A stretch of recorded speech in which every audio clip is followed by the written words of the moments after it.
Hello everyone, আপনারা সকলে কেমন আছেন? আশা করছি অনেক অনেক ভালো আছেন। আজকের এই ভিডিওতে আমি আপনাদের সাথে কিছু এই সময়ের কিছু কথা, কিছু ধৈর্য, কিছু দুঃখ কষ্টের বিষয় নিয়ে আপনাদের সাথে শেয়ার করতে চলেছি। আমি আপনাদের সাথে রয়েছি এমডি সবুজ শেখ। আর আজকের এই ভিডিওতে কিছু গুরুত্বপূর্ণ টপিক থাকছে। সেই টপিকসগুলো হচ্ছে যে মোহাম্মদ নাজাল স্যার কোম্পানি থেকে চলে গিয়েছে, এটার জন্য গ্রুপে বিভিন্ন ধরনের টকিং হচ্ছে। তো অ্যাকচুয়ালি ফাউন্ডার হোক, নন ফাউন্ডার হোক আর ভিজিটর যেই হোক না কেন, তো আসলে আমি জানি না কার কী সমস্যা, জানতেও চাচ্ছি না। তবে আমার একটা ইউটিউব চ্যানেল রয়েছে, সেইটার মাধ্যমে আমি আপনাদের, যারা আমার ভিডিওটি নিয়মিত দেখেন, সেখানেরও কিছু লোক এখানে ইনভলভ রয়েছে, তো তাদের উদ্দেশ্য করেও এই কথাগুলো বলছি। আপনাদেরকে বলছি যে আপনারা কি নাজাল স্যারকে দেখে অনপ্যাসিভে এসেছিলেন, নাকি আমাদের অনপ্যাসিভের যে সমস্ত সফটওয়্যার বা যে সমস্ত প্রোডাক্ট, যে সমস্ত ক্রাইটেরিয়া রয়েছে সেগুলো দেখে এসেছিলেন?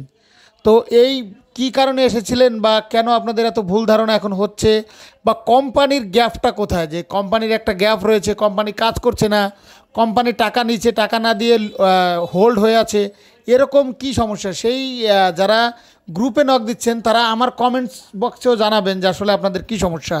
তো দেখুন, আমি এখানে অ্যাটলিস্ট কাউকে, মানে কোনো ব্যক্তিকে আমি নাম ধরে বা উল্লেখ করে বা ফোর্স করে কথা বলছি না কাউকে।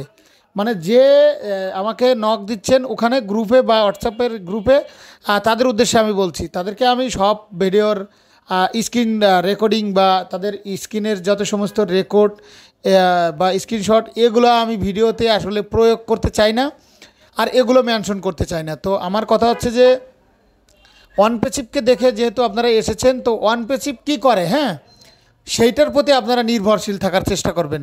অনপ্যাসিভে কে আসলো, অনপ্যাসিভ থেকে কে চলে গেল, বা সেই ব্যক্তির কি আলাদা একটা কোম্পানি আছে কিনা, বা সে এতদিন এখান থেকে কি অর্জন করে নিয়ে গেছে বা কি বদনাম করে গেছে, সেগুলো ডাজেন্ট ম্যাটার্স, এটা আমি মনে করি। এখন আপনারা কি মনে করেন সেটা জানি না। আর আমাদের যে সিও অ্যাসমোফারা হিউম্যানিটিসের জন্য যে কাজ করতেছে, সেগুলো নিয়ে অনেকে কিছু কথা বলেছে, কিছু নেতিবাচকভাবে কথা বলেছে, যে হিউম্যানিটির জন্য একটা ল্যাঙ্গুয়েজ খারাপ করেছে, যে এটা করছে সেটা করছে, তো কি করছে তাই তো দেখা যাচ্ছে। আবার কেউ টার্গেট দিয়ে দিচ্ছে যে এত সালে ওটা হবে, অত সালে ওটা হবে, তা আপনারাই তো মনে হচ্ছে যে সিও। আবার কিছু লোক আছে, তারা আমরা প্রতিনিয়ত ভিডিও আপলোড করলে সেখানে তাদের মানে একটা না একটা কমেন্টস থাকবেই। তো তারা কি করে ফাউন্ডার হয়, এটা আমার মাথায় আসছে না। আর আমাদের মার্টিনেট স্যার যে গতকালকের যে একটা জিমেইল অ্যাড্রেস আমাদের স্ক্রিনে আমরা আপনাদেরকে দেখিয়েছিলাম বা মুখে বলেছিলাম, সেই এখান থেকে যারা আমরা ফিডব্যাক দিয়েছিলাম, সেইটার জন্য আপনাদেরকে প্রায় 7,000 প্লাস মেইল করা হয়েছিল। আমাদের কোন কোন প্রিয় প্রোডাক্ট বা কোনটা কোনটা ফেভারিট প্রোডাক্টস, সেগুলো নিয়ে অনেক রকমের কথা হয়েছিল। তো সেটা আমাদের স্যার থ্যাংক ইউ জানাইছে এবং আপনাদেরকে ধন্যবাদ জানিয়েছে যতজন। আর এক্সট্রা করে সেগুলোর দরকার নেই, সেটা অলরেডি 360 ওয়েবিনারে বলেছি, আর এক্সট্রা বলে ফেললাম, তারপরও মাফ করবেন, কথাটি ভুল হয়েছে।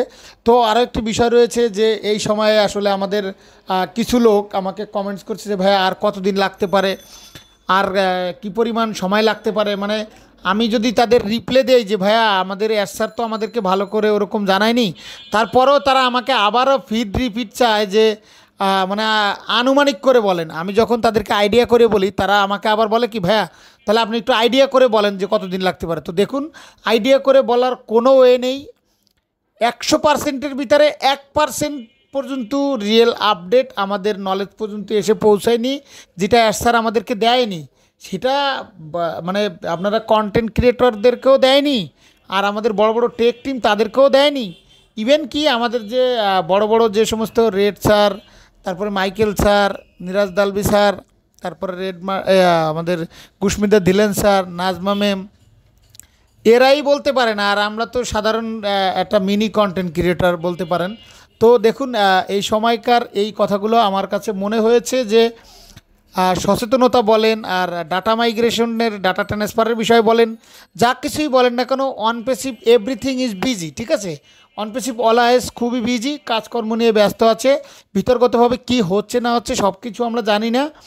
তবে এই মুহূর্তে আমাদের রিল্যাক্স এবং ধৈর্য ধরে থাকতে হবে, এটা বাধ্যতামূলক, এটা কিছু করার নেই। আর যদি কেউ ধৈর্য না ধরতে চায়, তো তার মতো করে সে চলতে থাকবে, এটার জন্য কারোরও কিছু করার নেই। তো আর আমি অতিরিক্ত সামনের দিকে বাড়াতে চাচ্ছি না। মূলত এই কথাগুলোই আপনাদের সাথে বলার ছিল, তা এই কথাগুলো শেয়ার করে ফেললাম। আর প্রতিনিয়ত যে আপডেটগুলো আসে সেগুলো অবশ্যই আপনাদের সাথে শেয়ার করব। তো থ্যাংক ইউ সো মাচ। আপনারা সর্বদা ভালো থাকুন, সুস্থ থাকুন এবং অন প্যাসিভ টেকনোলজি এই চ্যানেলটার সাথে সর্বদা জুড়ে থাকুন। তো আপনাদের সাথে দেখা হচ্ছে নেক্সট ভিডিওতে। আল্লাহ হাফেজ।